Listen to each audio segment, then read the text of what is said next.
Hello friends, class 9th ICSE से अपना नया चैप्टर स्टार्ट करते हैं। चैप्टर है रैशनल एंड इरैशनल नंबर्स। उसकी एक्सरसाइज 1.1 स्टार्ट करेंगे। तो चलिए, मैंने क्वेश्चन बोर्ड पे लिख दिया है। क्वेश्चन है कि insert a rational number between 2/9 and 3/8। कि 2/9 और 3/8 के बीच में एक रैशनल नंबर इंसर्ट करो। आप एक से ज्यादा भी कर सकते हो, क्वेश्चन इस पर भी आएगा, ठीक है। लेकिन पहले एक का करना सीख लेते हैं। अब आपके पास कौन से दो नंबर है? 2/9 और 3/8। बहुत आसान तरीका है। दो गिवन नंबर्स के बीच में अगर आपको कुछ रैशनल नंबर इंसर्ट करने हैं, तो नियम ये है, तो दोनों फ्रैक्शन जो आपको दिए हुए हैं उनके डिनोमिनेटर एक जैसे लिखे होने चाहिए। मतलब यहाँ 9 और 8 लिखा है ना, ये नहीं चलेगा। तो क्या करो, देखो इसका डिनोमिनेटर क्या है 8, इससे दोनों को मल्टीप्लाई कर दो। और इसका डिनोमिनेटर है 9, इससे दोनों को मल्टीप्लाई करो। देखो इससे दोनों के डिनोमिनेटर सेम हो गए क्या? तो चेक कर लेते हैं। 8 9 क्या 72। इसका चेक करो 72। हाँ भाई, डिनोमिनेटर तो सेम हो गए, बस बात बन जाएगी। अब ऊपर मल्टीप्लाई करो। 2 8 16, 3 9 27। अगर बेस सेम है दोनों के, अब इनके बीच में नंबर इंसर्ट करना बड़ा आसान है। तो देखो 16/72 के बाद क्या आएगा? 17/72, 18/72, 19/72, 20/72, 21, 23, 24, कहां तक? 26/72। क्योंकि बीच के नंबर है ना। आपको तो एक ही नंबर इंसर्ट करने के लिए बोला था, इतने सारे नंबर आ जाएंगे। कोई सा भी इसमें आप एक नंबर लिख सकते हो। मान लीजिए इंसर्ट आर नंबर की जगह इंसर्ट 5 नंबर्स होता, तो ये लीजिए, नंबर तो 5 से भी ज्यादा आ रहे हैं, कोई से 5 आप लिख सकते थे। पहला क्वेश्चन पूरा हो गया। अब क्वेश्चन नंबर 2 क्या है? फिर से दो नंबर दिए, इस बार इनके बीच में दो रैशनल नंबर इंसर्ट करने हैं और असेंडिंग ऑर्डर में भी रखना है। अब मैं असेंडिंग और डिसेंडिंग दोनों ही रखना सिखा दूंगा आपको इसके अंदर, ठीक है। तो क्या नियम बताया था कि दो फ्रैक्शन नंबर के बीच में नंबर आप तभी इंसर्ट कर सकते हो जब उनके बेस बराबर हो। तो देखो बेस कैसे बराबर करो, यहां लिखा 1/3, यहां लिखा 1/4। इसके डिनोमिनेटर से इन दोनों को मल्टीप्लाई कर दिया और इसके डिनोमिनेटर से इन दोनों को मल्टीप्लाई कर दिया। इससे बेस बराबर हो जाते हैं। देखो कैसे, 4/12, इसमें कितना आ गया 3/12। लेकिन एक प्रॉब्लम है, 3/12 के बाद तो जस्ट 4/12 हो जाता है। तो अब बीच में कैसे नंबर इंसर्ट करूं? तो कहने का मतलब ये है, जब आपको ऐसा लगे कि भैया बेस तो बराबर है लेकिन नंबर तो आप इंसर्ट कर ही नहीं सकते क्योंकि 3 के बाद तो जस्ट 4 ही आता है, तो बीच में कैसे लाऊं? तो क्या करो, जो मन चाहे उस नंबर से ऊपर नीचे मल्टीप्लाई कर दो। कंडीशन ये है कि आप कुछ भी मल्टीप्लाई कर सकते हो, बेस नहीं चेंज होना चाहिए। तो देखो मैंने क्या किया, दोनों साइड मैंने 10 से मल्टीप्लाई किया। यहां भी किससे मल्टीप्लाई किया? 10 से मल्टीप्लाई किया। देखना कितना हो गया, 40/120, 30/120। क्या बेस चेंज हुआ? नहीं भाई, बेस तो अब भी सेम है, 120। अब देखो नंबर इंसर्ट हो सकते हैं, या 30/120 लिखा है या 40/120 लिखा है। तो 30 के बाद अगला नंबर क्या आएगा? 31/120, 32/120, 33/120, 34/20 और कहां तक? 39/120। बहुत सारे नंबर आ गए। आपको तो दो ही अरेंज करने थे, तो आप कुछ भी लिख सकते थे दो। अब आपका क्वेश्चन है कि सर 10 से ही क्यों किया? मैं तो 5 से करना चाहता हूँ। 5 से कर सकते हो, 2 से कर सकते हो, 3 से, 4 से, 5 से, जिस नंबर से उसे करो। जिस नंबर से ऊपर करोगे उस नंबर से नीचे करना। तो आपका बेस चेंज नहीं होगा, वो हमेशा सेम ही रहेगा। जितने नंबर चाहो इंसर्ट कर लो। अब क्वेश्चन है कि असेंडिंग ऑर्डर में भी लगाने, तो भाई देखो पहले आप क्या लिख रहे थे? 30/120। फिर अगले दो नंबर आपने लिखे 31/120, 32/120। अब क्योंकि दो ही नंबर लाने थे तो डायरेक्ट क्या लिख दो, 40/120। अब असेंडिंग कैसे लगाओगे? छोटे से बड़ा। तो पक्की बात, ये सबसे छोटा है, फिर उससे बड़ा, फिर उससे बड़ा और सबसे बड़ा। ये लीजिए आंसर आ गया। मान लीजिए डिसेंडिंग होता तो आप क्या करते? साइन चेंज कर देते या इसको उल्टा करके लिख देते। एक ही बात है, मैं बता देता हूँ। चलो, अगर मान लो डिसेंडिंग ऑर्डर होता तो सबसे बड़ा ये है ना, तो पहले आप इसको लिखते, फिर आप इसे लिखते, फिर आप इसे लिखते, फिर आप इसे लिखते। चाहो तो ये चारों नंबर लिख दो या इनकी ओरिजिनल फॉर्म वाला नंबर लिख दो, ये आपकी चॉइस है। आंसर पे फर्क नहीं पड़ेगा, दोनों तरीके करेक्ट है। हम नेक्स्ट क्वेश्चन करते हैं। चलिए नेक्स्ट क्वेश्चन लिख दिया। क्वेश्चन बिल्कुल वही सेम है कि दो रैशनल नंबर इनके बीच में इंसर्ट करने हैं और असेंडिंग ऑर्डर में अरेंज करना है। लेकिन दोनों फ्रैक्शन किस तरीके के हैं? नेगेटिव फ्रैक्शन है, तो कोई दिक्कत नहीं है, हमारा फंडा नहीं चेंज होगा। पहले दोनों नंबरों को लिखिए, अब बेस सेम करो। इस 2 से मल्टीप्लाई करो इन दोनों को और इस 3 से मल्टीप्लाई करो इन दोनों को। देखो कितना आंसर आएगा, -2/6, माइनस का 3/6।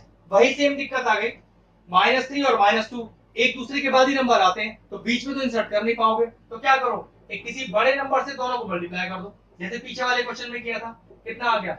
-20/60। माइनस 30/60। अब देखो करीब 8-9 नंबर्स का बीच में गैप है, बस अब बात बन जाएगी। लेकिन अब गिनती यहाँ से स्टार्ट करेंगे, यहाँ से, तो ध्यान रखना माइनस में जो नंबर बड़ा होता है वो एक्चुअल में छोटा होता है। तो -30 या -20 बड़ा कौन है? तो ऑब्वियसली बात है यहाँ पर छोटा नंबर बड़ा है, मतलब 20 30 से वैसे छोटा होता है ना, लेकिन माइनस में एक चीज रिवर्स होती है। तो -20/60, नेक्स्ट आएगा माइनस का 21/60, नेक्स्ट आएगा माइनस का 22/60, माइनस का 23/60, डॉट डॉट डॉट डॉट, और कहां तक? एक पीछे आ जाओ, माइनस का 29/60। तो हमारे पास तो बहुत सारे नंबर है, आपको तो दो ही अरेंज करने हैं। अब इन्हें असेंडिंग ऑर्डर में लगाना है, छोटे से बड़े में। तो सबसे छोटा कौन है? मैंने भी क्या कहा था, 20 बड़ा है और 30 छोटा है माइनस में, तो -30 पहले लिखना पड़ेगा। फिर इसमें जो आपने दो नंबर अरेंज किए उन्हें लिखिए भाई, छोटे से बड़े में ना, तो बड़ा नंबर उल्टे से स्टार्ट करना। तो ये लिख दो, कोई से भी दो नंबर लिख सकते हो। तो मैं क्या करता हूँ, मैं ये वाले दो लिख रहा हूँ। तो माइनस का 22/60, माइनस का 21/60, और फिर किसके बीच में निकाल रहे थे? माइनस का 20/60। ये मैंने आपसे कहा ही था, -30/60 और -20/60 की जगह आप इनके ओरिजिनल दोनों नंबर भी लिख सकते थे, उससे फर्क नहीं पड़ता। ये लीजिए असेंडिंग ऑर्डर हो गया। ध्यान रखना नेगेटिव नंबर में जो नंबर बड़ा दिखता है वो छोटा होता है, मतलब 30 और 20 में से 30 बड़ा है, लेकिन माइनस में माइनस का 20 बड़ा है और माइनस का 30 छोटा है। असेंडिंग ऑर्डर है ना, तो छोटा सबसे पहले लिखना पड़ा, तो छोटा वाला मैंने सबसे पहले लिख दिया। फिर उल्टा स्टार्ट करना, उससे बड़ा, उससे बड़ा, उससे बड़ा और सबसे बड़ा, क्योंकि दो ही नंबर इंसर्ट करने थे, तो कोई से भी दो इंसर्ट करके लास्ट में ये वाला नंबर लिख देना था। आगे आंसर। चलिए क्वेश्चन नंबर 5 मैंने बोर्ड पे लिख दिया है, क्वेश्चन नंबर 4 आप खुद कीजिएगा, ठीक है। अब इस बार 6 रैशनल नंबर इंसर्ट करने, अगर 6 की जगह 60 भी करने होते, 600 भी करने होते, तब भी हमारा नियम चेंज नहीं होगा। लेकिन ध्यान रखना कि हमें जब भी नंबर इंसर्ट करने के लिए आएगा तो नंबर हमें फ्रैक्शन में चाहिए। तो 4 में फ्रैक्शन नहीं है ना, तो मैं 4/1 लिख दिया। और 4.5 को क्या लिख सकता हूँ? हटाओ डेसिमल, नीचे 10 है जगह डायरेक्टली, ये हो गया 45/10। कैंसिल आउट भी कर लो इसे, 5 to the 10, 5 9 the 45। तो फ्रैक्शन कितना आ गया? ये आ गया 9/2। अब ये समझो कि 4/1 और 9/2 के बीच में 6 नंबर इंसर्ट करने, तो नियम तो बिल्कुल वही है। इसके डिनोमिनेटर से तो इसको मल्टीप्लाई कर देता हूँ, इसके डिनोमिनेटर से इसको मल्टीप्लाई कर देता हूँ, कितना आ गया? 8/2। ये कितना आ गया? 9/2। लेकिन एक चीज देखो, 8 के बाद तो जस्ट 9 आ जाता है, तो बीच में नंबर कैसे इंसर्ट करूं? तो क्या तरीका है? ठीक है, किसी भी नंबर से फिर से मल्टीप्लाई कर दो। नियम ये है कि बेस सेम होना चाहिए अपना। तो देखो ये कितना हो गया? 80/20। ये कितना हो गया? 90/20। कितने नंबर बीच में आ रहे हैं भाई? 81/20, 82/23, 83/20, करीब 9 नंबर बीच में आएंगे। आपको तो 6 ही चाहिए, तो कोई से भी 6 लिख दो। तो लिखोगे आप 81/20, 82/20, 83/20, ऐसे डॉट डॉट डाल के 86/20। 6 ही नंबर चाहिए ना, बस हो गया आपका काम। आगे 6 नंबर। अगर मान लीजिए ऐसा होता 6 की जगह 60 नंबर डाल रहा होता, अब दिक्कत है कि अब 80 से और 90 के बीच में सिर्फ 9 नंबर है, तो 60 नंबर कैसे निकालते हैं? तो आप वहां पर 10 से ना मल्टीप्लाई करके 100 से मल्टीप्लाई कर देते, तो कितना आता? 800/200, 900/200, और फिर करीबन 99 नंबर बीच में आए थे। आपको तो 60 चाहिए थे, आंसर तब भी आ जाता। तो ये आपका चॉइस है कि आपको किस नंबर से मल्टीप्लाई करना है। वो इस बात पर भी डिपेंड करता है कि आपको कुल कितने नंबर बीच में चाहिए। तो 10 से कर लो, 100 से कर लो, 1000 से कर लो, बस बात बन जाएगी। हो गया question finish. Next question number 8 मैंने बोर्ड पे लिख दिया है। अब बचे हुए सारे क्वेश्चन बिल्कुल एक जैसे हैं, आप खुद कर लीजिएगा, ठीक है। मैं ये आखिरी क्वेश्चन कर रहा हूँ एक्सरसाइज का। अब 10 रैशनल नंबर इंसर्ट करने और नंबर दिए दो अपने पास, नियम तो बिल्कुल सेम है। चलो पहले सही से लिखते हैं ऐसे, माइनस का 2/5, 1/7, इसके डिनोमिनेटर से इसको मल्टीप्लाई और इसके डिनोमिनेटर से इसको मल्टीप्लाई, कितना आ गया? देखो कितना आ गया? माइनस का 14/35, ये कितना आ गया? 5/35। -14 और 5 के बीच में मुझे 10 नंबर चाहिए, तो देखो कैसे आएगा? माइनस का 13/35, माइनस का 12/35, माइनस का 11/35, -10, -9, -8, -7, -6, -5, -4, -3, -2, -1, 0, फिर 1/35, 2/35, 3/35 और 4/35। तो मेरे ख्याल से ये तो 10 से भी ज्यादा काउंट हो रहे हैं। आपको तो 10 ही चाहिए थे, बन गया बात। नियम याद रखना, डिनोमिनेटर को सेम रखना और इन दोनों के बीच में नंबर आपको जितने चाहे फिर निकाल लीजिए। एक्सरसाइज 1.1 तो फिनिश हो गई। सारे क्वेश्चन जो बचे हुए हैं बिल्कुल सिमिलर इसी तरीके के हैं, आप खुद ट्राई कीजिएगा। हम एक्सरसाइज 1.2 करते हैं। पहला क्वेश्चन है कि prove that √5 is N irrational number, ठीक है। √5 is N irrational number prove करना है। √5 हो, √2 हो, √3 हो, √7 हो, कोई सा भी नंबर हो, करने का तरीका पैटर्न बिल्कुल एक जैसा रहेगा। इस पूरे पैटर्न को जो मैं कराने वाला हूं उसको अच्छे से समझ लें और हर क्वेश्चन में सेम अप्लाई करना है, ठीक है। तो सबसे पहले क्या स्टार्ट करते हैं कि सपोज हम मानते हैं कि √5 इज रैशनल। मैंने माना कि भाई √5 एक रैशनल नंबर है, और अगर रैशनल नंबर है तो फिर इसे p/q की फॉर्म में लिखा जा सकता है, ठीक है। तो which implies √5 is equal to क्या, p/q। और ये p और q क्या है यहाँ पर, p and q are two coprime integer, बताऊंगा को प्राइम क्या होते हैं, integers, and q is not equal to 0। अब को प्राइम ऐसे दो नंबरों के पेयर को बोला जाता है जिनके पास एक ही कॉमन फैक्टर होता है और वो भी होता है 1, ठीक है। जैसे एग्जांपल देता हूं 2 और 3, इसके पास देखो कॉमन फैक्टर कौन है, सिर्फ 1 ही है और कोई हो ही नहीं सकता इसके अलावा। और देखो 5 और 7, इनके पास सिर्फ एक ही कॉमन फैक्टर, वो भी 1 है। मतलब कॉमन फैक्टर एक ही होना चाहिए और वो कॉमन फैक्टर भी 1 ही होना चाहिए, तो उसे बोलते हैं को प्राइम। जैसे आपको बताता हूं 2 और 4, इसके पास कॉमन फैक्टर तो कौन कौन है, 2 है और 1 है। इसका मतलब ये हुआ कि इसके पास कॉमन फैक्टर 1 के अलावा भी है 2, सॉरी 2 और 4 को प्राइम नहीं है। तो इसका लॉजिक इतना सा है। अब क्या करें, अब करते हैं स्क्वायरिंग ऑन बोथ साइड। फायदा क्या होगा, √5 का रूट चला जाएगा, तो स्क्वायरिंग ऑन बोथ साइड्स करेंगे तो क्या आएगा, 5 is equal to p²/q²। Cross multiply करके q² की जगह 5 ले आइए और 5 की जगह q² ले जाइए, क्या हो गया, q² is equal to p²/5। अब जरा ध्यान से देखो, क्या ये 5 इस p² को डिवाइड कर रहा है, तो जवाब है हाँ। तो क्या p को करेगा, तो ऑब्वियस सी बात है, अगर कोई नंबर p² को डिवाइड करता है तो फिर p को भी करेगा। तो आप देखोगे here 5 divides p², then 5 also divides किसको, p को। हमें ये वाला एक्सप्रेशन है जो मेन चाहिए, नाम डाल लीजिए, इक्वेशन 1 2 3 अपने हिसाब से डाल लेंगे, ठीक है। तो पहला एक्सप्रेशन आ गया। अब क्या पुट करना है, put p is equal to 5m। अब आपने ये p is equal to 5m क्या पुट किया, भाई आपको ध्यान रखना है, √5 पुट कर रहे हो तो 5m पुट करना है, √2 पुट कर रहे हो तो 2m पुट करना है। Now putting this value of p is equal to 5m, कौन सी इक्वेशन में डालें, चलिए इसमें डाल देते हैं, इसको इक्वेशन 2 मान लेते हैं। तो लिखा putting p is equal to 5m in equation 2, तो डालिए q² is equal to p², तो मतलब 5m का होल स्क्वायर अपॉन 5, कितना आ गया, q² is equal to 25m² upon 5, cancel out हो गया, 5 आ गया। तो q² is equal to 5m²। क्या ये m q² के नीचे आ सकता है, हाँ जी बिल्कुल आ सकता है, ले आइए बिल्कुल नीचे। तो क्या देखना, q²/5 लिखा है ना, तो हियर 5 डिवाइड q², हाँ भाई जब 5 डिवाइड p² हो सकता है तो 5 डिवाइड q² भी हो सकता है। तो अगर 5 डिवाइड q² है तो क्या 5 q को भी डिवाइड करेगा, तो सेम बिल्कुल इस तरह से, हाँ बिल्कुल करेगा। तो क्या लिखूंगा, here 5 divides q², then 5 also divides किसको, q को। हमें यही चाहिए, मेक इट इक्वेशन 3। अब एक ध्यान से सोचो, हमने p और q को क्या माना था, को प्राइम इंटीजर्स। अब को प्राइम कौन से इंटीजर होते हैं कि जिनके पास एक ही कॉमन फैक्टर होता है और वो कॉमन फैक्टर भी 1 होना चाहिए। जरा चेक करो हमने क्या प्रूफ कर दिया, इक्वेशन 1 और इक्वेशन 3 कहती हैं कि p के पास एक 5 डिवाइजर है, q के पास भी एक 5 डिवाइजर है, जबकि p और q को प्राइम होने की वजह से उनके पास एक ही डिवाइजर हो सकता है और वो भी 1 हो सकता है।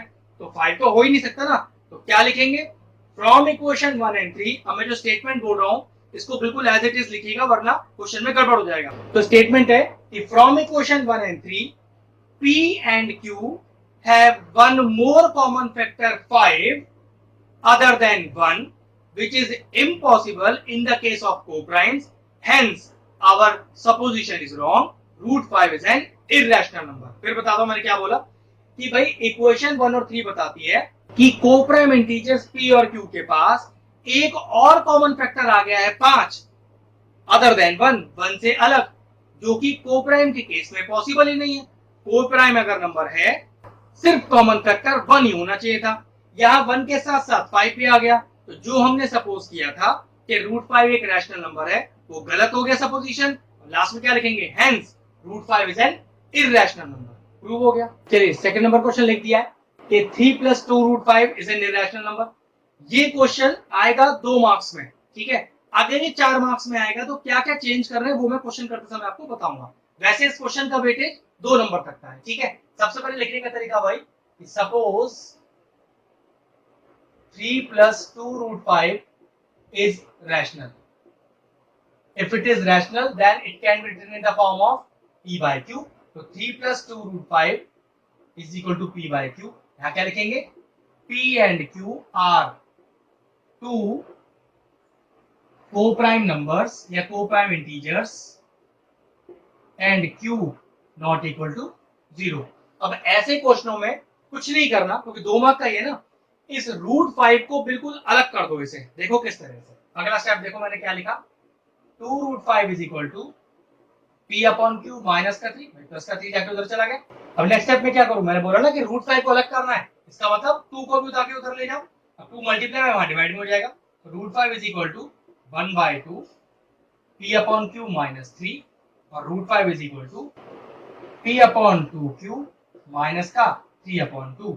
अब देखो स्टेटमेंट क्या लिखना है, P upon Q is rational, हाँ भाई रैशनल होता है, 1/2 इज रैशनल, 3/2 इज रैशनल, पूरा एक्सप्रेशन, ये जो पूरा एक्सप्रेशन है इज रैशनल, सब कुछ रैशनल रैशनल लिखना है।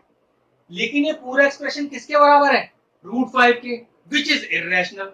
तो अगर ये क्वेश्चन 4 नंबर में है तो भाई आपको कैसे पता कि √5 इज इररेशनल, तो पूरा √5 इररेशनल प्रूव करके दिखाना पड़ेगा। अगर ये क्वेश्चन 2 नंबर में है तो डायरेक्टली लिख सकते हो कि पूरा एक्सप्रेशन क्योंकि √5 के बराबर है, √5 एक इररेशनल नंबर होता है, hence our supposition is wrong, 3 plus 2√5 is irrational। कहने का मतलब ये है कि अगर इस तरह का क्वेश्चन 4 नंबर में आता है, आप डायरेक्टली कि √5 इज इररेशनल नहीं लिख सकते। आपको इस क्वेश्चन को स्टेप पे छोड़कर पहले प्रूव करना पड़ेगा कि √5 एक इररेशनल नंबर है, जैसे हमने अभी फर्स्ट क्वेश्चन किया था, और फिर इसको डायरेक्टली लिखना पड़ेगा। लेकिन अगर ये 2 नंबर का ही क्वेश्चन है तो लिख देंगे कि ये एक्सप्रेशन √5 के बराबर है, √5 एक इररेशनल नंबर होता है, hence our supposition is wrong, therefore 3 plus 2√5 is irrational। Finish हो गया। चलिए थर्ड क्वेश्चन का फर्स्ट पार्ट लिख दिया है, इस बार प्रूव करना है कि 1/√2 इज irrational। देखो जरा, तो लिखेंगे let 1/√2 इज रैशनल। अगर ये रैशनल है तो इसे किस फॉर्म में लिखा जा सकता है, then it can be written in the form of P by Q। लेकिन इस बार तो √2 डिनोमिनेटर में है ना, तो इसे न्यूमरेटर में लाके ही सॉल्व कर पाओगे, तो क्या करें, चलो क्रॉस मल्टीप्लाई कर देते हैं। क्या हो गया देखो, Q is equal to √2P, ठीक है। चलिए स्क्वायरिंग ऑन बोथ साइड्स करते हैं, तो स्क्वायरिंग करेंगे तो कितना आएगा, Q² is equal to 2P²। अब जरा 2 को ले जाओ Q² के नीचे, तो देखो Q² upon 2 is equal to P²। देखो वही स्टेप आ गया फर्स्ट क्वेश्चन जैसा, क्या 2 Q² को डिवाइड करता है, तो जवाब है हाँ। तो क्या Q को भी करेगा, बिल्कुल करेगा। तो क्या लिखेंगे, here 2 divides Q², then 2 also divides किसको, Q को, और ब्रैकेट इक्वेशन 1।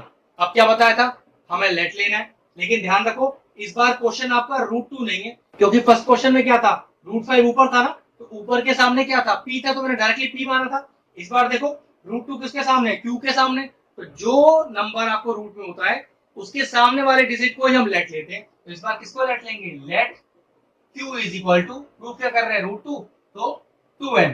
ध्यान रखना जिस नंबर को आपको प्रूफ करना होता है इररेशनल, उसके सामने वाले लेटर को ही लेट लिया जाता है।